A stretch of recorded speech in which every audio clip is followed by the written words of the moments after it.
The Country of the Blind. Núñez, an experienced mountaineer, was climbing up one of Ecuador's highest mountains when he lost his footing. He slid down a snowy slope and fell over a cliff edge, tumbling a great distance. Bruised and dazed, he found himself in a place cut off from the world. Despite his injuries, Núñez struggled to his feet and set off to explore. As he made his way through the unfamiliar land, he came upon an unusual village. The houses were unevenly painted, and all the roads leading to the houses had low walls alongside them. It didn't take long for Núñez to realize that every villager was blind. Feeling superior to these sightless people, he thought to himself, "In the country of the blind, the one-eyed man is king." However, after spending time with the locals, he was amazed at their great knowledge. Though blind, they knew their mountain kingdom intimately. The villagers skillfully farmed and moved around by using their keen senses of hearing, touch, and smell.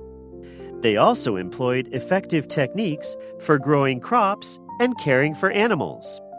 The paths, lined with low walls, had been specially built to help them navigate safely. Among the villagers, a respected elder named Jacob put the outsider to work and began teaching him their ways. Gradually, Núñez adapted to their way of life, but he clung to the reality of sight. To him, vision was as real as the air he breathed. Although he tried to explain what he saw, he failed to make them understand what it meant to have vision. The more he spoke of high mountains and twinkling stars, the more the villagers pitied him. Núñez felt frustrated at the villagers' lack of awe for his precious gift of sight. It wasn't until he first laid eyes on Jacob's daughter, Medina Cerote, that he began to feel better. No one else admired Medina's beauty, as she had well-defined features that lacked the smoothness the villagers valued. Furthermore, her weak voice was neither powerful nor pleasing enough to meet their standards. Núñez alone recognized her beauty, and he soon fell in love with her. Yet as their relationship blossomed, their desire to marry faced fierce opposition from the other villagers, who viewed Núñez's sight as a dangerous delusion that needed to be cured. Worst of all, even Medina herself agreed with them.